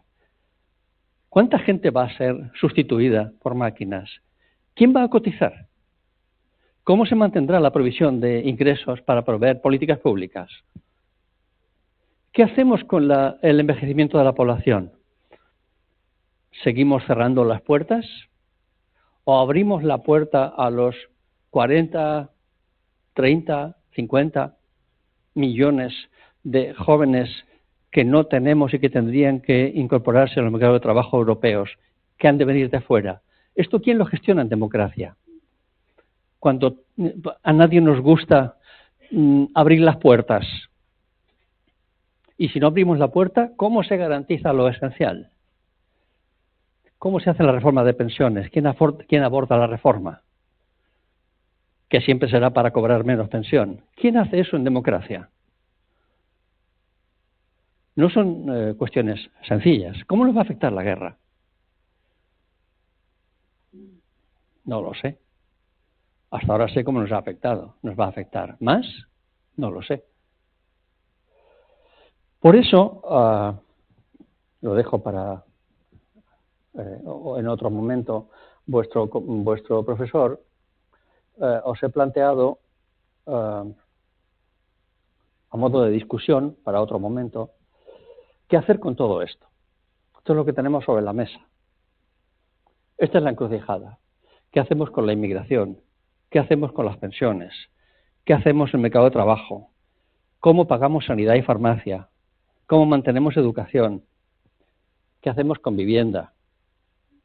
En toda Europa occidental, en la Europa de la Unión, a 6 meses de unas elecciones en las que es verdad que el proyecto sigue siendo, la mayoría sigue confiando en él, pero hay un sector de la población que piensa que el proyecto europeo no acaba de responder a sus expectativas. Y por eso yo os he planteado estas preguntas. para una sesión que, si lo estimáis oportuno, pues podéis hacer. En este momento, esta cuestión es divisiva. A diferencia de cuando nació el Estado de Bienestar, ahora es completamente divisivo. Las ideas son opuestas. Unos piensan que la política pública tiene que ser enfocada de una manera y otros piensan que ha de ser enfocada de una manera completamente opuesta. Ahora es una cuestión divisiva, políticamente. Por tanto, los parlamentos pueden elegir una u otra dirección. Yo aquí es donde no os puedo ayudar y además no lo deseo. ¿Cómo gestionamos la combinación inmigración-envejecimiento? ¿Cómo? Porque hay que gestionarlo. No podemos mirar para otro lado. ¿Cómo gestionamos el modelo de presencia del Estado, de provisión pública de los poderes públicos, o el modelo de mercado, de prestación de servicios a partir de mercantilización de servicios públicos? ¿Hablamos de derechos o hablamos de concesiones? ¿Hablamos de educación de 2 velocidades o de sanidad de 2 velocidades o de 3? ¿Hablamos de pensiones privadas o de pensiones públicas? ¿Hablamos de mayores ingresos, por tanto de fiscalidad, o hablamos de recorte de gasto social público? Ahora es divisivo. Esto no era divisivo en los años 60, ahora sí. Y aquí tendréis que decidir en su caso, en su momento, por dónde tirar y por dónde ir. Si hubiera que hacer reformas, ¿qué reformas? Imaginaos que ya tenéis 23 años o 24 y que tenéis que decidir en un ayuntamiento, en un departamento regional, en una empresa. ¿Qué reformas? ¿Qué elementos podían dejar de ser públicos y qué elementos deben seguir siendo públicos?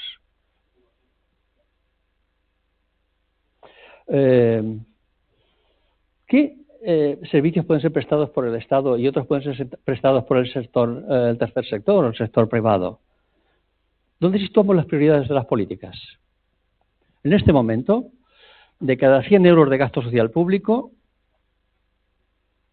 60 largos se los lleva a la población de más de 65 años, en forma de pensiones y de gasto en sanidad y farmacia. Mientras que la gente de menos de 20 y tantos se lleva el 8, básicamente en gastos de educación. Bien, una decisión. ¿Dónde situamos las prioridades? ¿Mantenemos la parte final del sistema o mantenemos el principio del sistema? Porque para todo no hay. ¿Cómo abordamos el capítulo, no sé, de la fiscalidad? Cuando ahora es una cuestión políticamente divisiva. Cuando vosotros y yo escuchamos en cada elección, mi programa consiste en que voy a bajar los impuestos. Y el otro dice, mi programa consiste en que voy a subir los impuestos. Y esto es políticamente divisivo. Esto en el año 60 sería impensable. Ahora no. ¿Esto cómo se va a gestionar? Porque al mismo tiempo no hay recursos para todo, ¿no? ¿Dónde ponemos más el acento? ¿En conceptos predistributivos o en conceptos redistributivos? ¿Qué es política predistributiva? La política predistributiva es gastar en educación infantil. Es gastar en educación. Es gastar incluso en vivienda. Esas son políticas predistributivas. Una política redistributiva es pagar pensiones. Predistributiva significa que antes de entrar en el sistema tú recibes igualdad de trato y condiciones equiparables para funcionar como individuo. Eso es política predistributiva. ¿Dónde ponemos las prioridades?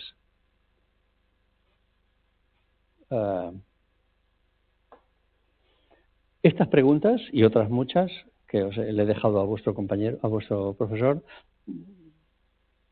dan para discutir mucho entre vosotros.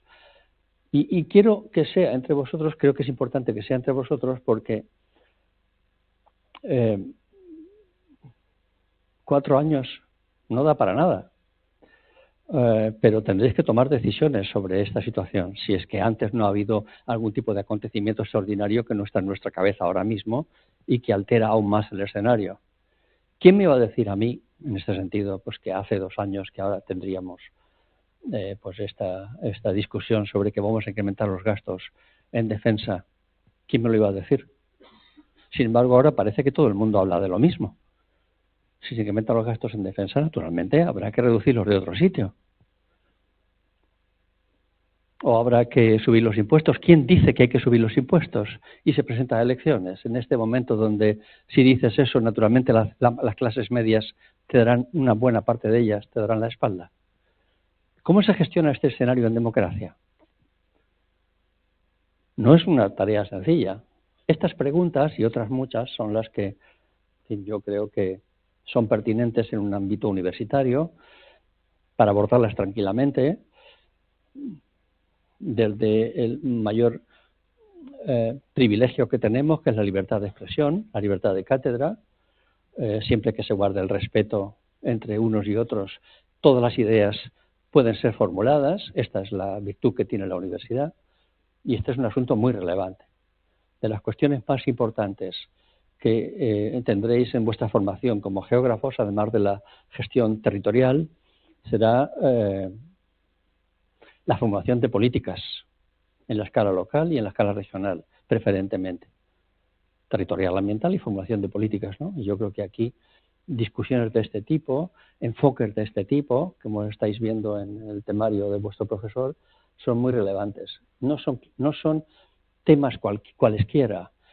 Este temario de Europa es tal vez de los temarios más importantes que tendréis en vuestra carrera, porque os da visión de conjunto, os da comprensión de procesos, os permite ver la dirección del viento, os permite situaros en un contexto general.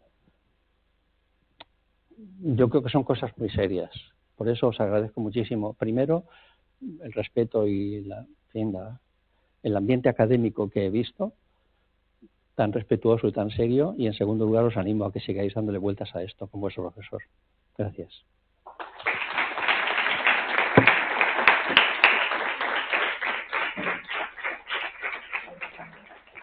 Por supuesto, si queréis preguntarme algo, estoy a vuestra disposición.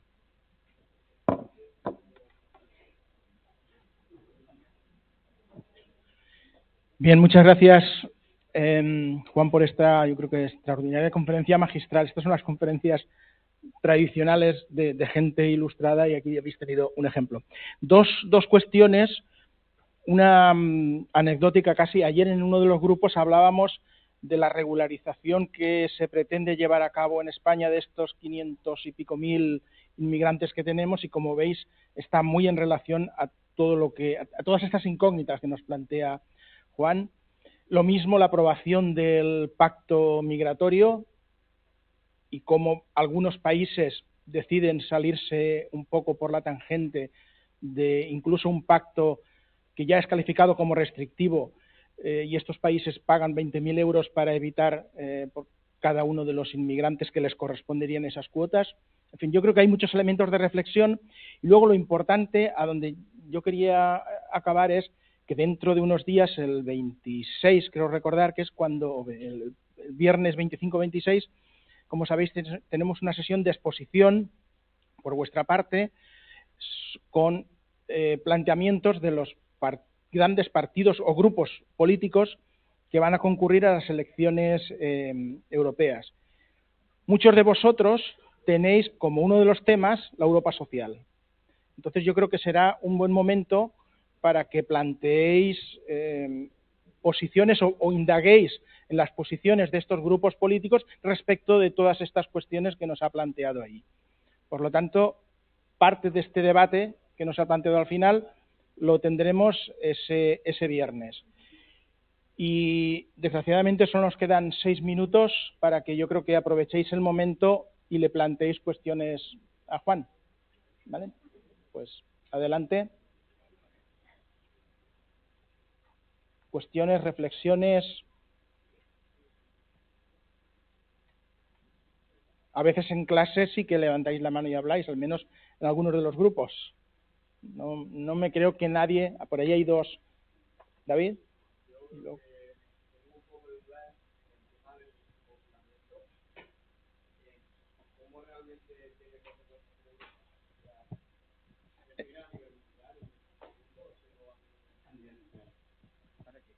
Me refería a nivel mundial, naturalmente, ¿no? A escala de Europa tiene repercusiones territoriales y sociales, es evidente, ¿no? En el sentido de que, por ejemplo, si tú has perdido el Estado-nación como referencia, como frontera, y al mismo tiempo hay elementos que ya no controlas y son muy importantes, pues, normalmente te afecta. En segundo lugar, lo que tiene que ver con los mercados de trabajo, con el sacar fuera la producción. Y el desacoplamiento que te he comentado antes, el ejemplo de cualquier industria textil de la Vall d'Albaida, ¿no? Eso es un desacoplamiento muy importante. La actividad se puede ir, pero la gente se queda, porque la gente no se mueve, salvo una parte muy pequeña. Es un desacoplamiento muy importante. Y cuando se va mucha gente, se va mucha actividad, y entonces se repercute sobre el empleo, entonces se produce un problema importante. Dos ejemplos muy claros de desacoplamiento, muy claros, que esto acaba teniendo consecuencias. ¿La otra?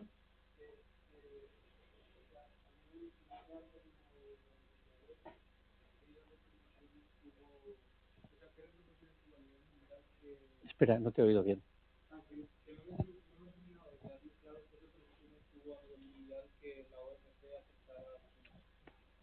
Todas. Es lo que explica la globalización económica de verdad. Desde ese momento se convierte en la fábrica del mundo. Hasta ese momento es que no estaba, ¿te das cuenta? Literalmente no estaba. Hacen antes unas reformas, las reformas de, vamos a ver un poquito de economía de mercado, pero libertad económica, pero sin libertades políticas. Es un modelo chino, es un modelo muy singular, ¿no? Es capitalismo de Estado. Es una cosa muy singular. Entonces, si tú no estás en el circuito, tú no puedes ser la fábrica del mundo. En el momento en que tú eres aceptado como miembro del club, te conviertes en la fábrica del mundo. ¿Qué es lo que ha ocurrido? Entonces, es por esto que desde ese momento la inversión directa extranjera se canaliza hacia allí. Esto tiene muchas repercusiones. Si buscas inversión directa extranjera en el exterior, en el mundo desde el año 91, verás cómo China hace así. La mayor parte se canaliza hacia allí. Se convierte en la fábrica del mundo. Pero ellos no respetan todos los pactos. Bueno, bien, yo puedo producir y enviar, pero usted aquí no entra. Y esto se lo permitimos. Usted aquí no entra, ¿vale? Bueno, se ha convertido en la fábrica del mundo.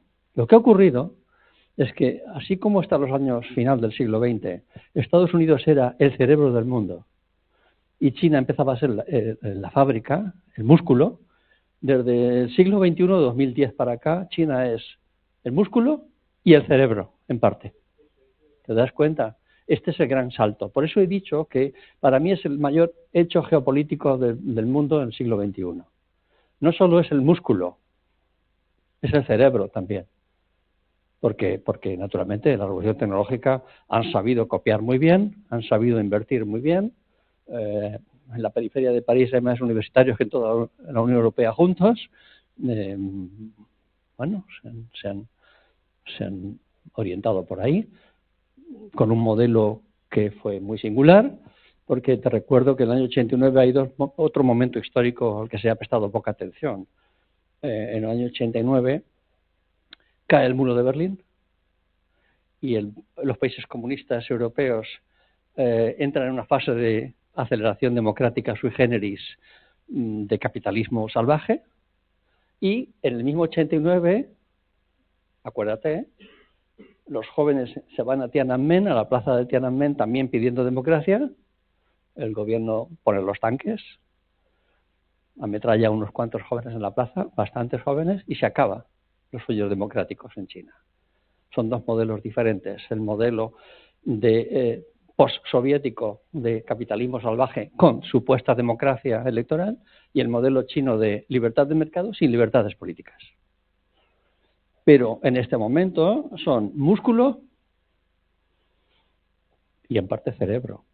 Es un hecho muy importante. Y es lo que permitió que la fábrica inundara con productos baratos. Todo el mundo, el consumo viene por ahí. Viene por ahí. Y bueno, pues esto tiene elementos muy positivos. Sacó de la pobreza a 300 millones de chinos. 300 millones de chinos es mucha gente. De la pobreza absoluta. Y al mismo tiempo surtió de bienes de consumo baratos al mundo occidental. Es un modelo que tiene dos patas, ¿no? Nosotros nos beneficiamos, ellos también. Bueno, pues es un modelo que está ahí y que hay que analizar. Y ahora mismo no solamente es así, sino que discuten que nuestro modelo sea mejor que el suyo. Lo discuten. Oiga, usted dice que su modelo democrático es estupendo y el mejor. Yo digo a usted que no, que el mío es mejor, te dice el presidente de China. Es mejor. Yo tengo una interpretación de la democracia que es diferente al que tiene usted, pero yo también tengo una democracia, te dice el presidente Xi, sin ningún problema. Porque yo sé lo que necesita mi gente. Ustedes están todo el día discutiendo. Mi modelo es mejor. Estados Unidos se mantiene, relativo declive, China asciende, ascenso muy importante, y en ese punto estamos. Hemos pasado al siglo XXI con un modelo bipolar diferente del modelo Occidente comunismo al modelo Estados Unidos China.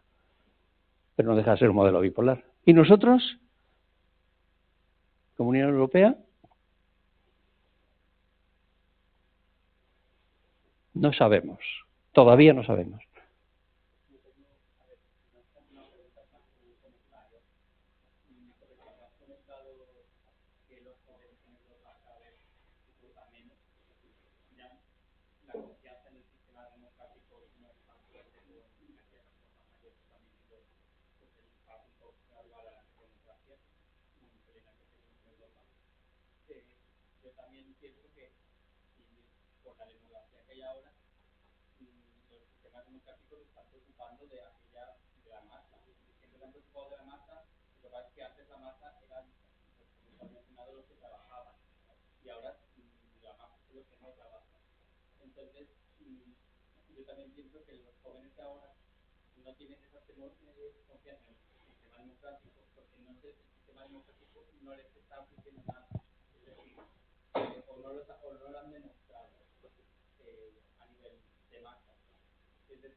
Esto da para otra sesión.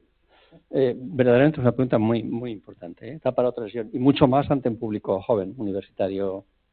Por tanto, ante lo que sé que os fastidia lo que diré, pero estoy hablando a lo que es la élite social, ¿vale? Os fastidia decirlo así, pero es así. La élite social está aquí, ahora mismo. Porque aquí llegáis los que llegáis, otros no llegan, ¿vale? Sois los que vais a hacer cargo de la tienda en los próximos años. Esto es lo que hay. Esta pregunta es muy relevante. Entonces, lo que yo creo es que, por ejemplo, veo, no hay tiempo para todo, pero lo que yo veo es que cuando analizo el voto de los partidos nuevos, radicales, por ejemplo, de extrema derecha, en elecciones parlamentarias en regiones y en estados de Europa Occidental, veo que hay muchos jóvenes, muchísimos jóvenes, un porcentaje mucho mayor que el de personas adultas. Es como una especie de voto antisistema que luego tiene repercusiones relativas, porque luego van y vienen, pero hay como una especie de... Yo creo que parte, lo has dicho tú, hay como una especie de, bueno, ¿qué me da el sistema a mí? El sistema democrático, ¿qué me da a mí? Bueno, te da cosas, pongamos dos, que a lo mejor hay que valorar, porque si no estuviéramos aquí lo valorarías mucho, yo también lo valoraría y mi hija también. El SIP ¿eh? Te da cosas. Y el pupitre, acuérdate, he dicho 8.000 euros, ¿eh? Te da cosas, te da más cosas, pero te da cosas. Pero si la sensación existe de que no se ocupan de mí, es que algo hay, algún malestar difuso hay, que los poderes públicos tendrían que ocuparse de ello. Por ejemplo, en el caso español, si yo tuviera que decidir una política pública que tiene que ver con la Europa social, que hemos visto hoy, que estáis viendo en clase, la mayor parte de los jóvenes de menos de 35 años dijeron se ocupan de mí, sin duda alguna la tendría clara. Vivienda pública asequible, vivienda asequible pública de alquiler, lo tendría clarísimo. Haría un plan estatal movilizador de gobierno central, gobiernos regionales y gobiernos locales para poner 700.000 viviendas de aquí a los próximos 10 años.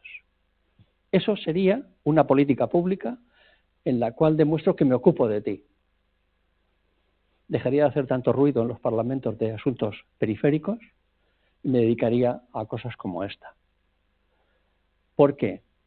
En cambio, porque tú has dicho, el peso demográfico, y lo que yo como poder público sí que hago es que mantengo las pensiones, incluso las incremento con el precio del coste de la vida, eso no lo toco, porque sé que estos me van a votar más, me ocupo más de ellos.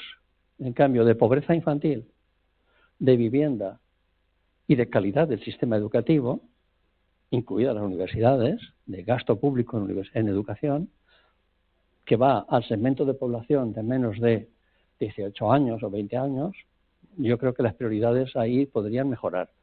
Lo tendría claro, vivienda. Y tal vez tú llegarías a la sensación de que, bueno, se ocupan de mí. Porque yo no puedo montar una familia hasta los 35 años. Se ocupan de mí. No tengo que dedicar el 100% de mi sueldo de 1.200 euros a pagar un alquiler, por tanto no puedo vivir, se ocupan de mí. Y tendrían argumentos para decir, y tú tendrías argumentos para decir, no, se ocupan de mí. Si no, tienes argumentos para votar antisistema, que se vayan todos. Porque hay elementos que tú desde que lo has nacido los tienes, el SIP, la educación pública, la tienes, y te parece como que eso ya forma parte de la inercia. Pero hay campos de política pública que podrían mejorar muchísimo. Sin duda alguna, yo empezaría por ahí. ¿Alguna otra pregunta? ¿No? Bueno, muchísimas gracias. Habéis sido muy amables. Encantado.